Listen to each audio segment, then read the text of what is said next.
말씀 제목이 콩콩팥팥인데요. 콩 심은 데 콩 나고 팥 심은 데 팥 난다 라는 속담을 요즘 이렇게 말을 줄이는 일들이 많아서 한번 줄여봤습니다. 이 속담은 모든 일은 원인에 따라서 결과가 생겨난다. 즉 원인에 따라서 결과가 달라진다 라는 거죠. 이 속담은 인간관계에도 그대로 적용이 됩니다. 모든 사람 관계가 다 그런 건 아니지만 대부분은 보편적으로는 호의를 베풀면 호의를 얻게 됩니다. 그러나 비난하면 비난을 받게 됩니다. 그래서 예수님은 이 원리를 분명히 하나님 나라를 가르치실 때 명확하게 이렇게 말씀하시면서 가르쳐 주셨죠. 너희가 남에게 대접을 받고자 하는 대로 너희도 남을 대접하라. 이 원리는 모든 인간관계에 적용되는데요. 사실 가장 가까운 인간관계, 부부관계에서도 역시 마찬가지입니다. 그대로 적용이 됩니다. 아가서는 사실 부부 사이의 관계, 특별히 육체적 관계, 성관계까지도 다루면서 부부 사이가 사랑으로 가장 아름다워야 되는, 사랑으로 연합해서 하나 되어야 되는 관계임을 선언함과 동시에 그렇게 어떻게 하면 그렇게 될 수 있는지를 우리에게 교훈해 주는 지혜서입니다. 오늘까지만 이 아가서를 좀 강해를 하고요. 다음 주부터는 하나님 나라에 대한 주제로 말씀을 증거하려고 합니다. 그래서 지난주에 2장 7절까지 말씀을 강해했다가 갑자기 건너뛰고 오늘 5장으로 오게 됐습니다. 이유는 두 가지인데요. 첫째는 제가 좀 힘듭니다. 성경을 연구하는 게 힘든 게 아니고 이 성을 여기서 언급하는 것 자체가 저도 좀 어렵긴 하더라고요. 우리나라는 아직도 이 성에 대해서는 조금 더 폐쇄적이다 보니까 저도 그런 문화에서 자랐고, 그래서 성을 언급하는 것 자체가 이렇게 조금 주저되고, 그래서 제가 좀 어려운 면이 첫 번째고요. 두 번째는 사실 아가서에서 다루는 이 부부 사이의 성관계까지 다루면서 가르쳐주는 지혜는 모든 인간관계에도 적용이 됩니다. 성관계만 적용해서는 안 되는 거고, 그 원리, 부부 사이가 사랑으로 연합하여 하나 되는 사이임을 생각한다면 사랑을 실천해야 되는 모든 관계에서 널리 적용할 수 있는 부분인데, 이 성을 언급하다 보니까 보편적 원리에 대한 부분은 많이 기억에 안 남고, 성에 대한 부분이 조금 더 강한, 뭐라고 해야 될까요? 이렇게 좀 충격? 그래서 보편적 원리보다는 부부 사이의 원리만 제가 전하는 건 아닌데, 부부 사이의 원리만 좀 더 많이 기억에 되다 보니까 어쨌든 혼자 지내시는 분들도 계시고, 또 부부가 함께 신앙생활하지 않는 남편과 아내가 있어도 우리 교회에 이 예배 드릴 때는 혼자 오시는 분들도 계신데, 좀 말씀이 잘 들려지지 않을 수 있다라고 해서 이 부분을 이제 오늘로 마무리를 하고 다음 주부터는 하나님 나라에 대한 말씀을 증거하도록 하겠습니다. 오늘 우리가 읽은 본문은 아가서의 후반부에 해당됩니다. 4장까지 5장 1절까지는 이 아가서의 전반부인데, 전반부는 아가서 자체는 술람미 여인의 회상으로 기록되어져 있고 시간의 순서상으로 이루어지지 않았다라고 했지만요, 그럼에도 불구하고 전반부와 후반부가 명확히 갈리는데, 전반부는 결혼까지입니다. 그러니까 결혼식장에서 있었던 일들을 회상하기도 하고, 그 다음에 결혼식 행렬, 또 신혼 첫날 밤도 회상하기도 하고, 그 중간에 짧지만 결혼식이 치루어지기 이전 히브리 문화에서는 약혼 기간이죠. 약혼 기간이 1년인데 그 약혼 기간까지 회상하는 내용입니다. 그러니까 약혼도 사실은 이 결혼 관계로 보거든요. 혼인을 약속했으니까. 그러니까 사실 이 전반부는 결혼식, 결혼 관계, 이 결혼식 날까지만 회상을 하게 됩니다. 그리고 후반부는 결혼한 이후에 부부 사이에 일어나는 갈등을 다루고 있습니다. 갈등을 다루면서 그 갈등을 어떻게 극복했는지, 그래서 더 사랑을 아름답게 가꾸고 키웠는지를 우리에게 가르쳐 주는 부분이 아가서의 후반부인데요. 후반부에서 다루는 이 부부 사이에 일어나는 갈등은 크게 두 가지입니다. 아가서에 등장하는 갈등입니다. 하나는 성의 차이로 인한 갈등, 즉 성관계에 대한 관점이 다른 부분으로 인해서 일어나는 갈등이고요. 또 하나는 술람미 여인의 환경 변화로 인해서 겪게 되는 어려움 때문에 부부 사이에도 갈등이 일어나는.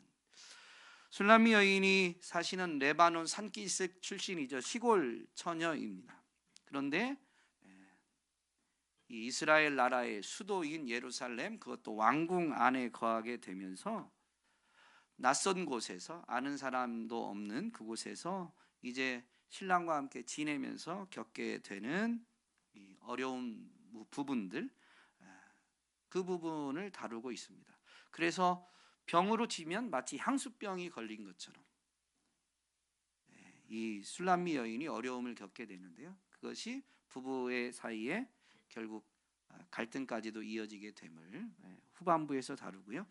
이게 성으로 인한 갈등과 향수병으로 인한 갈등이 따로가 아니라 사실은 복합적인 거죠. 부부 사이에 갈등의 한 요소로, 갈등을 일으키는 원인으로서 이 두 가지가 다루어지고 있고, 이것을 사랑 때문에 사랑을 가꾸기 위해서 어떻게 극복하는지 보여주는데, 향수병에 대한 부분은 바로 그러한 고향과도 같은 그런 곳으로 이제 이 솔로몬이 휴가 여행을 떠나면서 아내를 위해서 배려하게 됩니다. 그러면서 솔로몬의 사랑을 확인하게 되고 극복하게 되는데, 오늘 우리는 이 본문에서 다루는 부분만 오늘은 언급하려고 합니다. 성의 차이로 인한 갈등.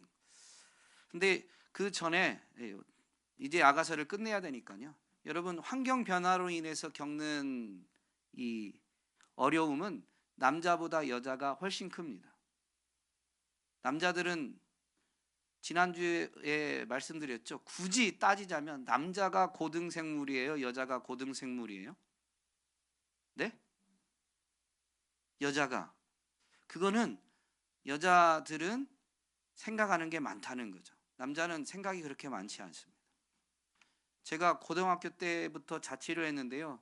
이제 자취방을 옮겨야 돼가지고 시골에 있다가 이제 대전에서 거의 고등학교 때부터 와서 살았는데, 자취방을 옮겨야 돼서 이제 시골에서 오다 보니까 아버님이 올라오셨어요. 그러니까 아버지와 제가 둘이 자취방을 얻으러 다닌 거예요.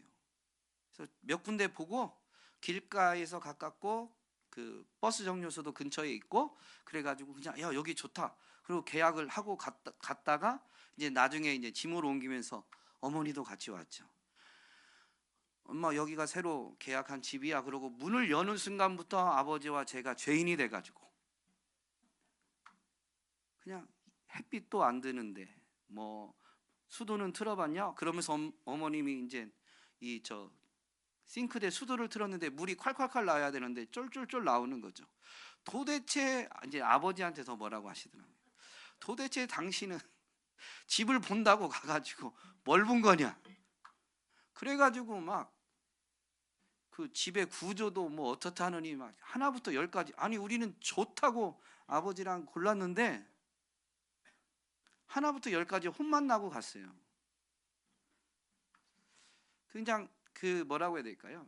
남자들은 이제 남성의 관점이 있죠.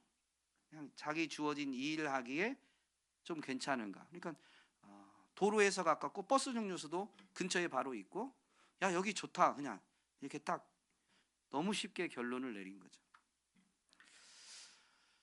그렇기 때문에 남자는 환경이 바뀌어도요, 이렇게 따지는 게 많지 않아서 스트레스가 많지 않습니다. 근데 여성은 이 작은 환경의 변화에도 많은 부담도 느끼고 많은 것을 따지다 보니까 사실은 스트레스가 훨씬 더 크게 되어 있습니다. 그래서 이 부분은 아까 말씀드린 대로 솔로몬이 이 술람미 여인이 이것 때문에 어려움을 겪는구나라는 것을 이해하고 그것을 해소해 주기 위해서 너무 바쁜데 휴가를 내고 술람미 여인의 향수병을 조금이라도 상쇄할 수 있는 곳으로 휴가지를 정해서 떠나게 되는, 그러면서 서로 사랑이 더 회복되게 되는 부분이 이제 7, 8장에 나옵니다. 오늘 본문은 성에 대한 갈등인데요. 솔로몬이 바쁘긴 엄청 바빠요. 왕이니까. 그래서 늦은 밤에 찾아와서 사랑을 나누자라고 요구하게 되죠. 2절에 보니까 2절의 여자의 이야기인데요. 이 따옴표로 되어 있는 부분은 사실은 솔로몬이 말하고 있는 겁니다. 문 열어요 나의 노이 나의 사랑, 티 없이 맑은 나의 비둘기, 머리가 온통 이슬에 젖고 머리채가 반 이슬에 흠뻑 젖었어. 나의 사랑이라고 하면서 사랑을 나누자고 늦은 밤, 한밤중에 밤이슬에 홀딱 젖을 만큼 늦은 밤에 이제 오게 된 겁니다. 너무 바쁘니까 늦은 밤에 오긴 했지만 술람비 여인은 너무 늦은 밤에 온 솔로몬이 반갑기도 하지만 잠자리에 자려고 누웠다 보니까 본인도 피곤하기도 하고 그 다음에 번거롭기도 한 거예요. 그 부분이 이제 3절에 분명히 나오죠. 아, 나는 벌써 옷을 벗었는데 다시 입어야 하나, 발도 씻었는데 다시 흙을 묻혀야 하나. 이 히브리인들은 밖에 나갔다 오면 발을 씻고 집에서도 이제 잠자리에 들기 전에 이렇게 발을 씻는 게 아주 생활화되어 있습니다. 그래서 잠자리에 들려고 이제 생활복이 아닌 이제 옷을 벗고 침상에 들어가게 되었는데 솔로몬이 와서 찾으니까 솔로몬을 맞으려면 나가서 문을 열어줘야 되는데 지금 이 낯선 환경에서 어려움을 겪고 있는 술람미 여인이 늦은 밤에 오니까 피곤했습니다. 그걸 잘 알려주는 부분이 2절 첫 부분인데요. 나는 자고 있었지만 나의 마음은 깨어 있었다. 여러분, 자고 있는데 마음이 깨어 있어요. 여러분 그런 경험 있죠? 없으세요? 자고 있는데도 뭐를 계속 생각해요. 그래서 꿈에도 그게 나오죠. 고민이 너무 깊고 생각이 너무 계속되면 나는 자려고 자서 몸이 너무 지쳐서 분명히 잠이 든 것 같은데도 뭔 생각을 계속하고 있어요. 그리고 그게 계속 꿈도 꿔지고. 지금 술람미 여인이 그런 겁니다. 나는 자고 있었지만 근데 마음은 깨어 있었다. 여전히 생각하고 있고 또 꿈도 꾸고 있는 거예요. 그래서 여러분 성경에 보면 이 2절 위에 보면 파란색으로 꿈이라고 이렇게 설명이 좀 되어 있습니다. 이게 꿈이다라고 말하고 있는 거죠. 그만큼 이 술람미 여인은 어쨌든 피곤하고 피곤하니까 사실 침상에서 나오는 게 매우 번거로워요. 그래서 솔로몬이 찾는데 이제 늦게 이야기를 다 보면 우리가 읽은 본문 6절에 보면 이제 가서 문을 열었는데 솔로몬은 이미 떠난 거죠. 이때 이 사랑하자라고 찾아온 이 사랑은 아가서에서 사랑은 거의 육체적인 사랑입니다. 성관계를 하자고 솔로몬이 찾아온 거죠. 그런데 몸이 피곤하고 번거로우니까 반응을 보여주지 않은 거예요. 그러다 보니까 솔로몬이 요구하다가 반응을 안 보이니까 거절하니까 이제 돌아가게 된 겁니다. 지난주에 성관계에 대한 남편의 성관계에 대한 거절은 여러분 남편에게 어떤 결과를 낳는다고요? 아니요. 성관계 하자는 것은 남자 입장에서는 사랑하자라는 표현이고, 그걸 거절하면 남자는 어떤 결과를, 거절 많이 당해 보셨잖아요.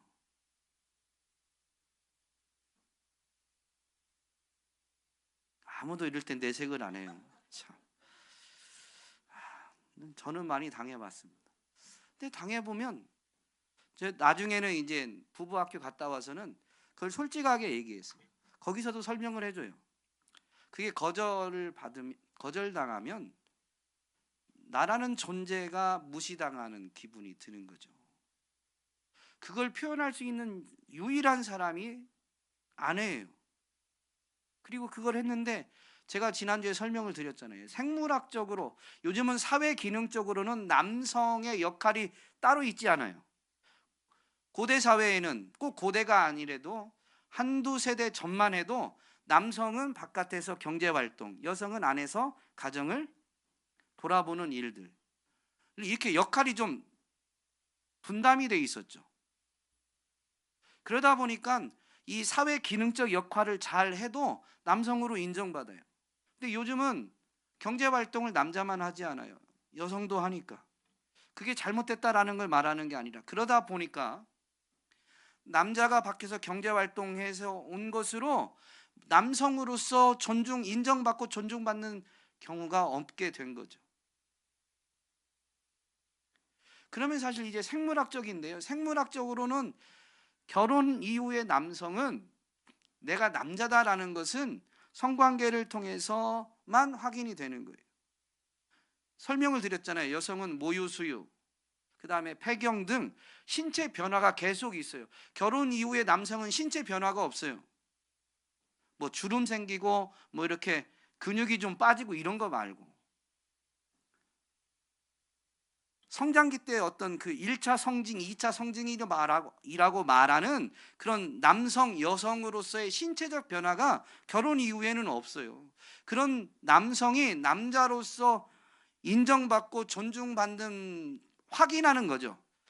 아내가 인정해주든 인정해주지 않든 일단 내가 남자다라는 것을 확인할 수 있는 방법이 부부관계, 성관계밖에 없는데, 이걸 거절당하면 그냥 거절받은 게 아니라 남자로서 거절받은 느낌이기 때문에 자존심에 치명적 상처를 입습니다.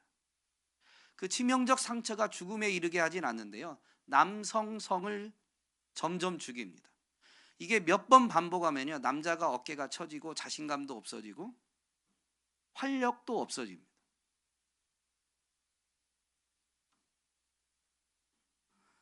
그래서 이 차이를 여성분들이 인정해야 된다라고 지난주에 말씀을 드렸습니다. 오늘 본문에서도 이제 이 거절하는 이유가 없는 건 아니에요. 피곤함과 번거로움 분명히 이해도 됩니다. 그런데 여성이 자신의 피곤함과 번거로움을 정당화하는 것은 죄입니다.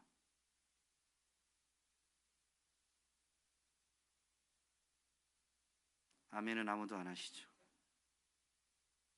왜 죄냐면 고린도 교회가 이 음행의 문제로 교회가 좀 문제가 있어요. 그러니까 바울이 교회를 회복시키기 위해서 문제를 해결하기 위해 편지를 보내잖아요. 고린도 전서 후서가 바로 그런 편지입니다. 그런데 고린도전서 7장에 보면 드디어 음행의 문제를 다뤄요. 고린도 교회에 여러 가지 문제가 있었지만 그러면서 이렇게 권면합니다.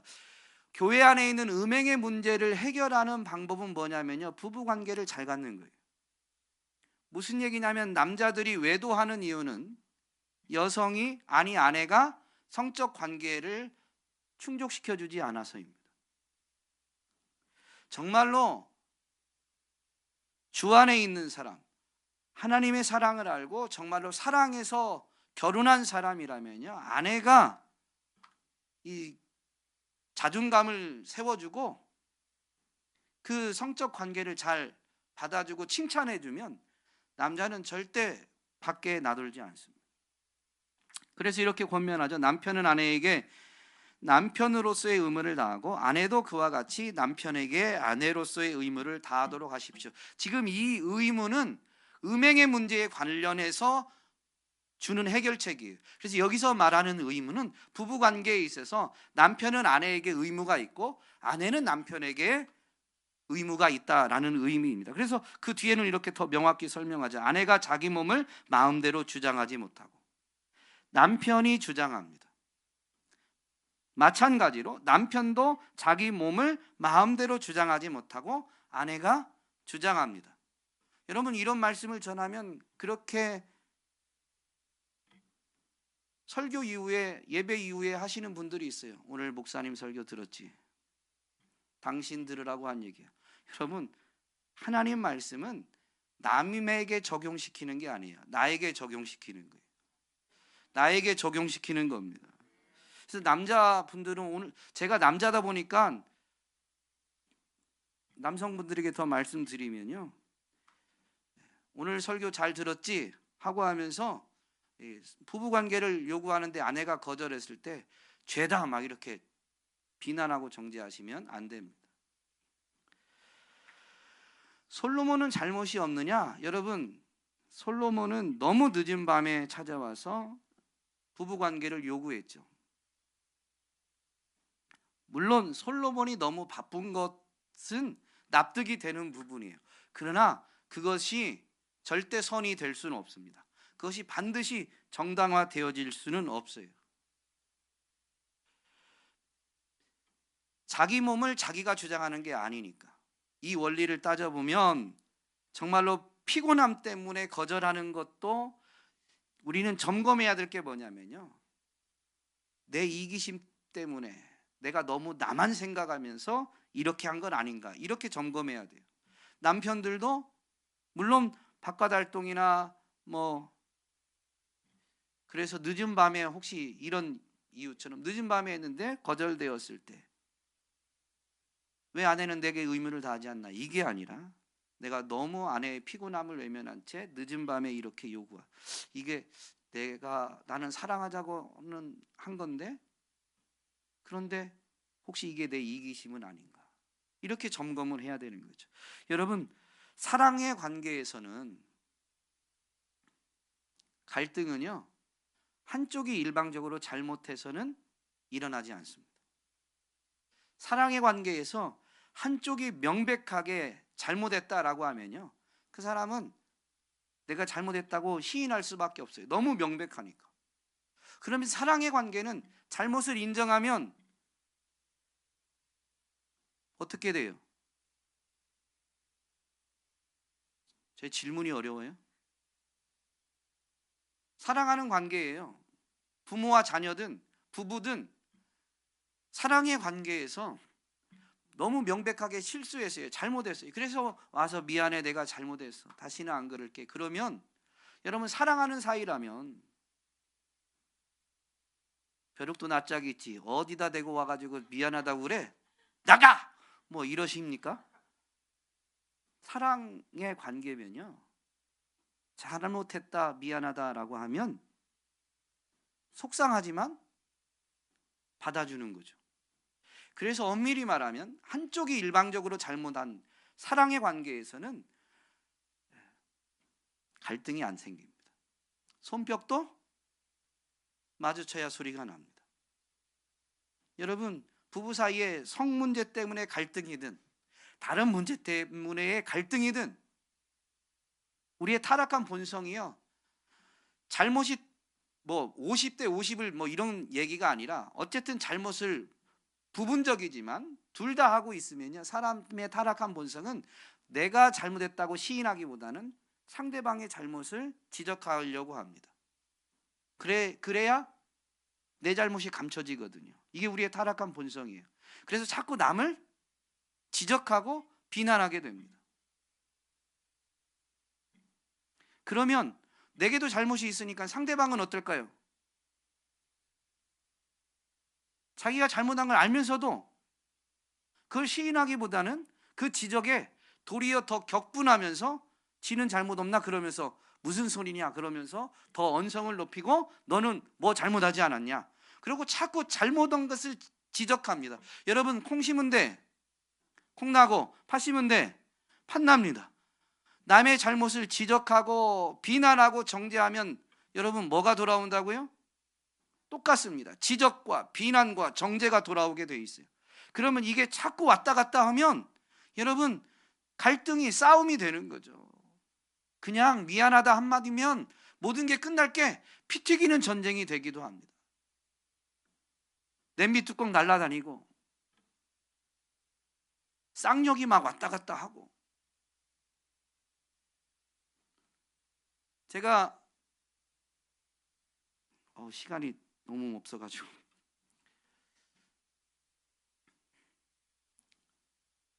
어쨌든 저는 경험상 보면 부부 사이의 관계는 여성이 훨씬 고등 생물이라고 그랬잖아요. 제가 보니까 내 딴에는 옳은 것 같지만 고루고루 생각하지 못하는 남성들이 제 견해입니다. 고루고루 생각하지 못하는 남성들이 그래도 많으면 저는 한 90%라고 하는데 어디 가든지 90%는 남자가 좀 잘못하는 것 같아요. 그래서 잘못했습니다. 미안합니다. 다시는 안 그러겠습니다. 이 말을 남성들이 잘하면 부부 사이의 갈등은 많이 줄어들 겁니다. 네, 아무도 아멘을 안 하시고 우리 하준일 집사님만 이를 꽉 깨물고 아멘. 네, 하시겠다는 의도로 본문에서 갈등 해결 방법을 알려주는데요. 여러분 상대방을 바꾸는 게 아니라 내가 바뀌는 겁니다. 사람은 사람을 바꾸지 못합니다. 결혼하셔가지고 지금까지 살아오셔서 이미 확인이 되셨잖아요. 바꾸려고 해보셨죠? 바뀌어요? 안 바뀌어요? 안 바뀌어요. 제가 우리 성도님들을 보면 우리 교회 온 지 제가 이제 8년 됐거든요. 근데 처음 뵀을 때보다 지금 뵈면 그 바뀌신 분이 눈에 보여요. 그건 누가 바꾼 거예요? 네, 은혜, 하나님이 바꾸신 거예요. 그러니까 은혜 안에 있으면 바뀌지만요, 사람은 사람을 바꾸지 못합니다. 그러니 부부 사이에서 또는 가정에서 어디에 있든지 내가 있는 곳에서 모든 관계를 바꾸고자 한다면요, 누가 없어야 된다, 누굴 바꿔야 된다가 아니라 내가 바뀌면 됩니다. 술람미 여인이 피곤함과 번거로움 때문에 솔로몬을 거절했는데요, 조금 늦게 이제 솔로몬을 찾아 나서는데 이미 거절당한 그 상처 때문에 솔로몬이 사라졌어요. 이름을 불러도 대답이 없어요. 남자들이 그러잖아요. 이 거절받은 자존심에 상처 입어서 토라지면 불러도 대답이 없습니다. 옆에 있는데도 반응을 안 합니다. 술람미 여인이 그래서 그 솔로몬이 떠난 것, 그것은 지금 사랑의 관계에서 자리를 떠난 거예요. 지금 말씀드린 대로 실제적으로 우리는 한 집에서 그 거절받을 때문에 한 집안에 있고 옆에 앉아 있어도 불러도 대답도 안 하고 뭐 그런 경우들이 있죠. 그러니까 이 술람미 여인이 어려움을 겪어요. 아픔을 겪어요. 7절은 분명히 이게 꿈인데요, 현실은 아닌 이유가 술람미 여인은 솔로몬과 결혼한 왕비입니다. 근데 왕비가 왕을 찾아서 밤거리를 헤맨다고 해서 밤에 이 도시의 치안을 담당하는 야경꾼과 파수꾼들이 왕비를 붙잡아 놓고 때리거나 겉옷을 벗길 수가 없어요. 이런 일이 일어날 수가 없어요. 이것은 술람미 여인이 지금 어려움을, 고통을 겪고 있다라는 거죠. 그래서 8절에는 술람미 여인이 이걸 직접 자기 입으로 표현을 합니다. 부탁하자 예루살렘의 아가씨들아, 너희가 나의 임을 만나거든 내가 사랑 때문에 병들었다고 말하야 다오. 거절받아 상처 입은 그 남편이 등 돌리고 토라지고 사라져 버리니까 나도 상처를 받는 거죠. 내가 병이 들었어요. 여러분, 상처를 심으면 상처가 나는 거죠. 그래서 이제 이것을 개선하는 방법이 나오는데, 아가서에서는 이 코러스 또는 이 새 번역에 있는 표현으로 보면 괄호에서 남자와 여자 외에 나오는 건 다 코러스 부분인데 이 친구들로 나오는 부분이 앞에 단락의 요약, 정리, 강조 또는 전환인데요. 이 부분을 보면 여기서 이제 해결책을 위한 것을 우리에게 가르쳐 줍니다. 여인들 가운데서도 빼어나게 예쁜 여인아, 술람미 여인을 가리킵니다. 너의 임이 다른 임보다 무엇이 더 나으냐? 너의 임이 어떤 임이기에 내가 우리에게 그런 부탁을 하느냐? 그 여러분의 남편이 아내가 또는 모든 인간관계로 확장하면 갈등을 일으켰던 그 사람, 관계를 맺게 되었던 그 사람을 생각하는 거죠. 그 사람이 어떤 사람이었기에 관계를 맺게 됐느냐? 뭐 거래 관계든 교제 관계든 부부에서는 결혼을 왜 그 사람하고 했느냐? 그 사람이 도대체 너에게는 어떤 사람이었느냐? 라고 묻는 겁니다. 그러니까 10절부터 16절까지 술람미 여인이 솔로몬의 아름다움, 지금 이 아가서는 육체적 관점에서 표현을 하는데요, 육체적으로 아름다운 걸 쭉 꼽습니다. 그런데 이것은 술람미 여인이 볼 때 솔로몬이 그렇게 보였던 거예요. 쭉 하고 16절에 핵심이 있습니다. 예루살렘의 아가씨들아, 이 사람이 바로 나의 임, 나의 친구다.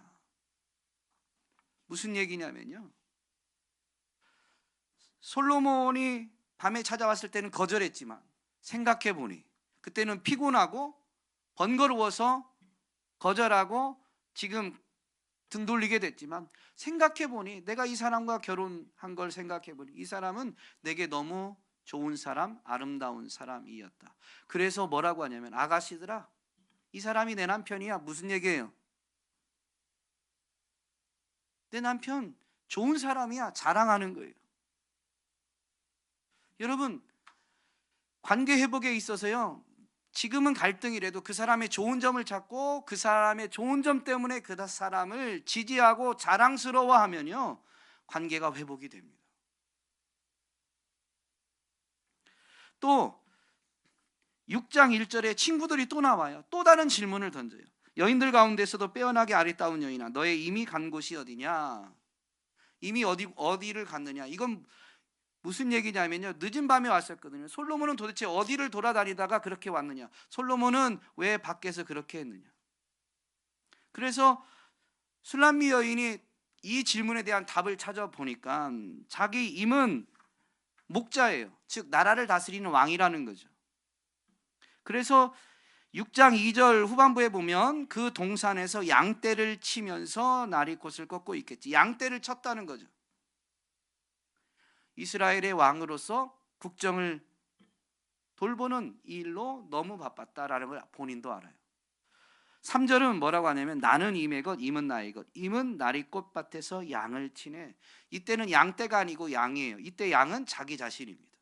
왜냐하면 나는 임의 것, 목자인데요, 솔로몬이 목자인데 이 술람미 여인이 자기는 임의 것이래요. 목자의 소유, 즉 자기가 양이라는 거죠.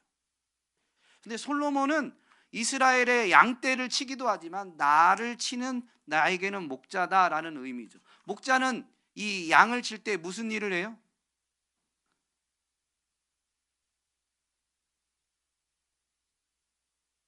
푸른 초장과 쉴만한 물가로 나를 데리고 가요. 목자는 인도자입니다. 또 시 23편에 보면 사망의 음침한 골짜기로 다닐지라도 그 푸른 초장과 쉴만한 물가로 가고자 할 때 어려움이 없는 게 아니에요.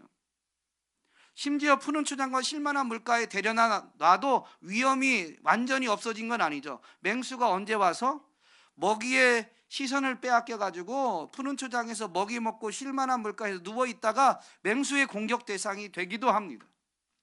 근데 목자는 지팡이와 막대기로 바로 이 모든 위험에서 양을 보호해 주는 존재입니다. 솔로몬이 왜 그렇게 밖의 일에 바빠드냐? 오늘날은 안 그렇지만 고대 사회 남성과 여성의 일이 명확히 구분되어질 때 솔로몬이 늦은 밤까지 도대체 뭐하고 다녔느냐? 나를 보호하기 위해서 바깥에서 애를 쓴 거예요. 시 23편을 지은 다윗이 원래 목동이었는데요. 자기가 목동의 일을 어떻게 했는지를 고백하는 장면이 나오죠. 골리앗과의 싸움에서 소년 다윗이 나가려고 하니까 다 만류합니다. 그때 다윗이 사울 왕에게 자기가 양을 칠 때 어떻게 양을 쳤는지를 이야기하게 되죠. 임금님의 종인 저는 아버지의 양떼를 지켜왔습니다. 사자나 곰이 양떼에 달려들어 한 마리라도 물어가면 저는 곧바로 뒤쫓아가서 그 놈을 쳐 죽이고 그 입에서 양을 꺼내어 살려내곤 하였습니다. 양을 살려내기 위해서, 양을 지키기 위해서 목자는, 진짜 목자는 어떻게 하냐면요, 자기 목숨을 걸어요. 목숨을 내어주는 거예요. 여러분, 남편이 내 목자다라는 건 바로 이것을 알고 있는 거고 인정하는 거예요. 남편이 비록 사랑한다는 표현도 잘 하지 않고 무뚝뚝 할지라도 여러분, 여러분의 남편이 사랑하기 때문에, 사랑 때문에 여러분에게 목자가 됩니다. 심지어 선한 목자가 되려고 애를 씁니다. 다정다감하고는 상관이 없어도 그게 사랑이 없는 게 아니에요. 여러분, 가만히 서서 그걸 생각해보고 따져보면 식어졌던 사랑이 회복되게 되어 있는 거죠. 물론 이것은, 사랑의 회복은 한편에서만 하는 건 아니에요. 솔로몬도 분명히 등 돌리고 떠났는데 어느샌가 신속히 돌아와서 술람미 여인의 아름다움을 찬미하면서 변함없는 사랑을 표현하게 됩니다. 그것이 6장 4절부터 나오는데요. 나의 사랑 그대는 하면서 나오는데 5, 6, 7절은 4장 1, 2, 3절에 있는 표현이 반복되는 겁니다. 4장까지는 아까 뭐에 대한 회상이라고 그랬죠? 네, 결혼식, 신혼 첫날 밤. 그러니까 결혼을 했을 그때 그 모습이 여전하다라는 거예요. 나이가 좀 더 들었겠지만, 출산을 하면서 아가씨 때보다는 좀 몸이 불었겠지만, 그럼에도 불구하고 내 눈에는 여전히 그때의 그 아가씨처럼 아리답다라는 표현입니다. 그건 무슨 얘기냐면요, 뭘 함축하고 있는 거냐면, 네가 여전히 아름다운 것처럼 너를 향한 나의 사랑도 변함이 없다라는 표현입니다. 여러분, 관계를 회복하기 위해서는 사랑을 자꾸 표현해줘야 돼요. 나는 팩트만 말해. 가지고 자기 여전히 아름다워, 뭔 소리야, 얼굴에 주름 봐, 이런 얘기 하지 마시고 여전히 아가씨 같다고 하셔야 됩니다. 본인들도 거울 보면 다 압니다. 그래도 아가씨 같다고 하는 거예요. 남자는 아무도 아멘을 안 하면 하셔야 됩니다. 네, 하시고, 그게 무슨 표현이냐면요, 정말로 주름도 없고 완전 아가씨다라는 그 말이 아니라, 당신이 내 눈에는 변함이 없고, 그래서 당신을 향한 내 사랑이 변함이 없다라는 것이죠. 여러분, 만약에 솔로몬이 이렇게 하지 않았다면 둘의 관계는 회복되지 않습니다. 내가 왕인데 내 자존심에 상처를 입혀? 지가 뭔데? 그러면서 그 감정으로 만약에 아내를 모욕하는 말을 했다면 부부 사이는 어떻게 될까요? 모욕을 씹으면 모욕이 돌아오게 되어 있습니다. 그러면 모욕을 받으면 또 더 심한 말을 하게 되겠죠. 그래서 정말로 아무것도 아닌 걸로 피 터지게 되는 겁니다. 여러분, 예수님은 하나님 나라를 가르치실 때 대접받고자 하는 대로 남을 대접하라라고 말씀하실 때요, 딱 이렇게만 말씀하신 게 아니에요. 아주 구체적으로 말씀하셨어요. 원수를 사랑하라. 평생을 산 노부부가 그 프로그램 나와서 부부 사이에 퀴즈 맞히는 얘기 아시죠? 천생연분이 나왔는데 할아버지가 할머니한테 당신과 나, 그러니까 뭐라고요? 평생 왼수. 네. 그런데 복음 안에서는 사랑하는 사이입니다. 원수도 사랑하라고 했으니까. 근데 그 원수 사랑이 어떻게 되냐면요, 저주할 때 축복하라고 그랬고, 모욕하는 자를 위해 기도하라고 그랬고, 왼뺨을 치면 오른뺨을 돌려대라고 했으며, 겉옷을 달라고 하면 속옷까지 주라고 했고, 오리를 좀 나와 가자 그러면 이유도 따지지 않고 심리까지 가주는 게 사랑입니다. 그렇게 심으면 뭐가 와요? 사랑이 오는 거죠.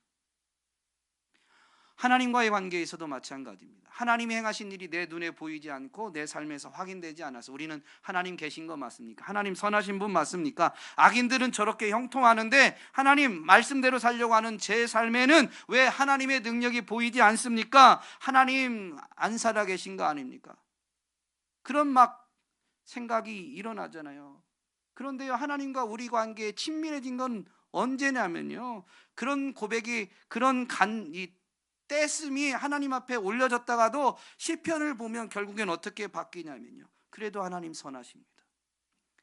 여러분, 그렇게 하나님이 선하시다고 찬양하고 하나님 앞에 감사를 심을 때에 여러분, 하나님의 평강이 우리 마음 가운데 부어지게 되는 거죠.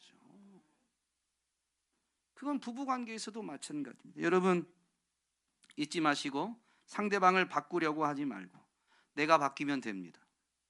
그래서 오늘부터는 심는 거를 바꾸시면 돼요. 칭찬을 심고 배려를 심고 사랑을 심으면 여러분의 부부 사이에, 여러분의 가정에 칭찬과 배려와 사랑이 꽃피고 열매 맺게 되어 있습니다. 그러면 사람들이 여러분을 보고, 여러분 부부, 여러분 가정을 보고 하나님 살아계시다고 인정하게 될 것입니다. 그런 은혜의 주인공들이 되시기를 주님의 이름으로 축복합니다.